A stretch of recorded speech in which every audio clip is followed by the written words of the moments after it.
What's happening, folks? Back with another reaction, back with some more Dubstar as we continue through the 2018 album 1. Thank you again to Phil. And the next track is You Were Never in Love, which is interesting, right? It's an assessment about psycho-emotional commitment and or devotion, and yet it's coming externally. It is an assessment made definitively by somebody else. Now, I can conceive of scenarios where the person saying this would be absolutely convinced that they were correct, that the other person had not actually been in love, maybe they were infatuated, or maybe they were in a very asymmetrical relationship, and so by the perception of the person saying it, that person was not truly in love, but was enamored or otherwise, hypnotized by someone who was not treating them as they would if they were truly a couple in love. Of course, it could be gaslighting or something cynical where it's like, no, you were never in love, disabuse yourself of that notion, when in fact they were, but there's some purpose, there's some ulterior motive for the person saying that. And I don't know, maybe given Dubstar's songwriting tendencies, I would think maybe something that was more dark or at least nuanced would be likely. Nevertheless, I will try to catch what I can. Let's hear it. This is Dubstar. The song is You Were Never in Love, and it's from their 2018 album 1.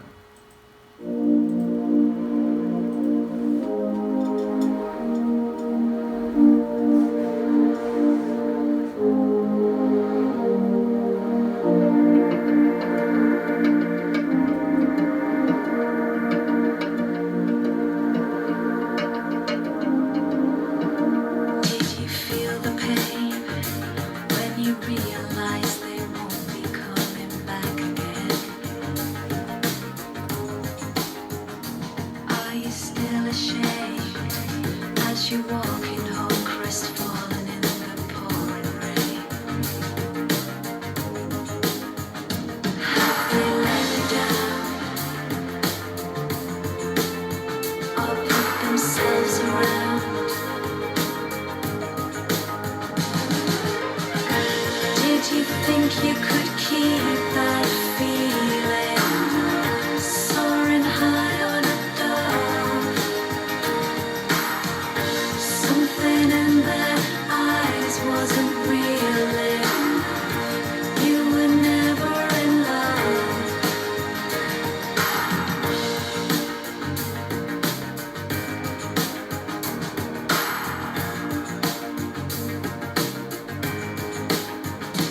Were you left alone as a child and still resented? Now you're fully grown.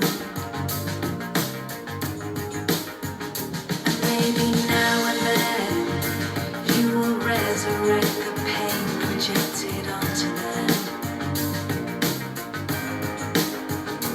Difficult to understand. We take the longing with us straight from boy to man. Maybe you should let it go. And it's finally time to know.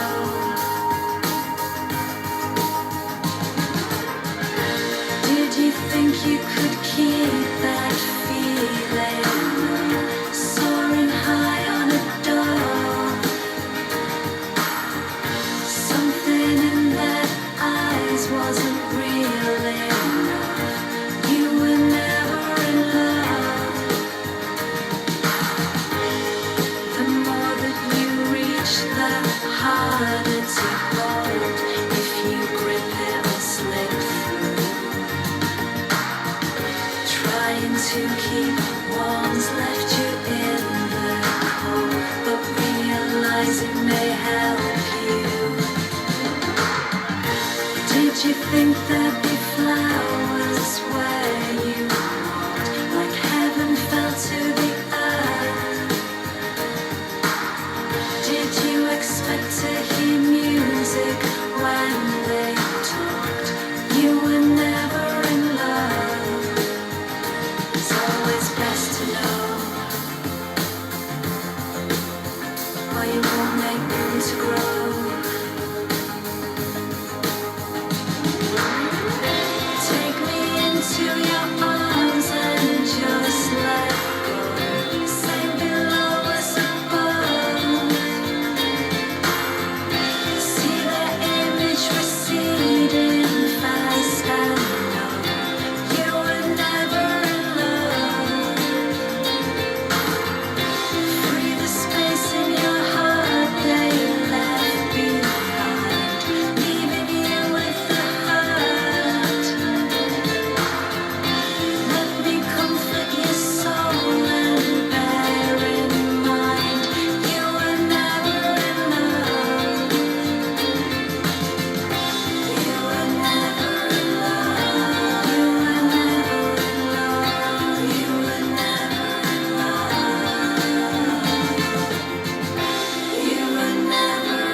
really keyed in on the lyrics, but I will start with the sonics. I enjoyed that cycling synth bass. It was pretty simple, but it definitely had a, electric energy to it. The acoustic guitar, or at the very least the mellow guitar, maybe it was an electric guitar, but it had sort of this mellow, melodic, lyrical vibe to it. And overall, again, it's another tune that feels sort of light and breezy, but then lyrically, okay, I'm fascinated because it's like, she's talking about, oh, when you were, going home in the pouring rain, seemingly sad, upset, maybe been broken up with, and she's talking about, it's like he projected his feelings onto a situation or onto the other person, talking about the view of being in love like receding away, and saying, maybe you should let go of that, and, maybe it's time to move on, and then clear out the space that was left in your heart by this heartbreak and whatever relationship had broken down. But then she's saying, like, take me into your arms and then let go. So I was torn. I was like, is she basically saying, like, hey, this other person, like, they mistreated you. They're gone and they didn't really love you. You weren't really in love, but you got to get past that. You got to move on. Like, you got to process it. That's how you grow. And if you can do that, like, I'm here and I could, fill that void. But then I thought maybe she's not saying that. Because, again, that line, like, take me into your arms and then let me go, it's like, wait, so is she the person who's like, has left or made the other person upset? Or is she just, not really trying to fill that void, but just giving normative advice that, you have to, at some point, accept that maybe you were seeing what you wanted to see or feeling what you were hoping was the case, but which was not actually true in some more fundamental sense. So, yeah, lyrically, I caught a lot of it, but I'm not quite sure, like, what the particular angle on it is. Nevertheless, again, I enjoy the light and breezy and smooth sonics, seemingly mixed with a more complicated emotional story, and definitely one that seems to fit very much into what they do so well, which is interesting, because, again, big gap between this and the previous material I listened to. So, and I get it, not the same lineup either. Nevertheless, I have very much enjoyed this album, and I'm looking forward to the rest of it, as well as the one that comes after this. So thank you again to Phil, as well as to Mark, who's been commenting, and a few others who've chimed in on a couple of the reactions. Let me know what you think, and I'll see you next time. Peace.